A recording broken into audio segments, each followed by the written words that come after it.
Seorang wanita cantik berani mengkritik keras Putri Chandrawati dan penegakan hukum di Indonesia, di mana kita ketahui sampai sekarang Putri Chandrawati yang berstatus sudah menjadi tersangka tetapi belum juga ditahan. Dan wanita cantik ini membandingkan Putri Chandrawati dengan wanita-wanita yang pernah dipenjara namun memiliki bayi, sama seperti Putri Chandrawati, seperti Sheila Marcia, Angelina Sondak, dan almarhum Vanessa Angel. Berikut cuplikannya. Lucu banget gak sih negara kita, kayak lucu banget, kayak oh my god gemes. Saking lucunya sampai gak tahu mau ketawa sampai kapan. Oke, kita ngomongin fakta aja ya teman-teman ya. Ini Bu Pece gak ditahan karena punya anak balita, tapi Bu Pece bukan cuma punya satu anak. Kalau kita bandingin sama Vanessa Angel yang waktu itu dia ditahan anaknya masih 3 bulan, itu anak satu-satunya lagi. Jadi gak ada, secara otak kita mikir tuh gak ada yang protek anaknya, ya gak sih? Kalau misalkan anaknya Bu Pece, itu tuh ada kakak-kakaknya. Oke, itu sama Vanessa Angel. Angelina Sondak, kasus korupsi ya. Ingat gak waktu itu suap juga dia tahun 2011. Anaknya masih 2,5 tahun, dia penjara 10 tahun, dia tetap ditahan. Terus juga Sheila Marcia masuk ke dalam penjara pada waktu itu dia lagi hamil. Dan kalau dibandingin sama kasus mereka semua yang tadi gue sebut, Vanessa Angel, Sheila Marcia, dan juga Angelina Sondak, kasusnya Bu Pece ini yang paling mengerikan teman-teman.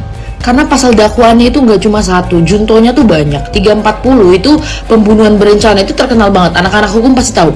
340 itu adalah salah satu tindak pidana yang ancamannya itu paling kejam. Maksudnya kayak paling berat gitu, sampai hukuman pidana mati. Karena itu kejahatan yang nggak main-main. Lo ngebunuh orang, lo rencanain men. Beda sama lo ngebunuh 338. Junto 55 kan juga KUHP.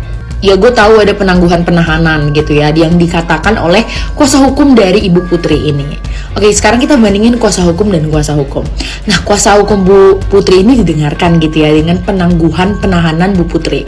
Tapi kuasa hukumnya Brigadir J untuk melihat proses rekonstruksi, kok nggak didengerin ya?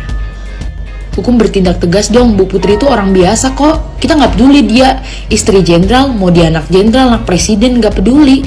Dia tuh merencanakan pembunuhan. Ini tuh bukan perkara kecil.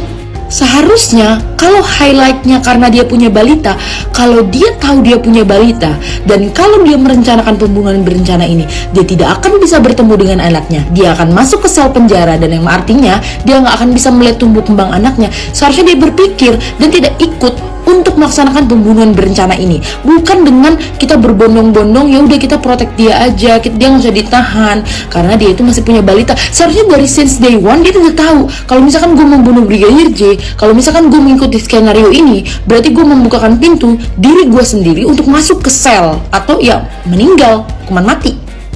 Ya nggak sih guys? Kalau dia mikirin anaknya, kok bisa sampai hati mau bunuh orang ya nggak? Sampai ngaku-ngaku korban. Gue paling kesel tuh sama Bu Putri sebenarnya. Kayak soalnya orang cewek, nih orang ibu, kalau suaminya tuh ya udahlah, udah capek banget.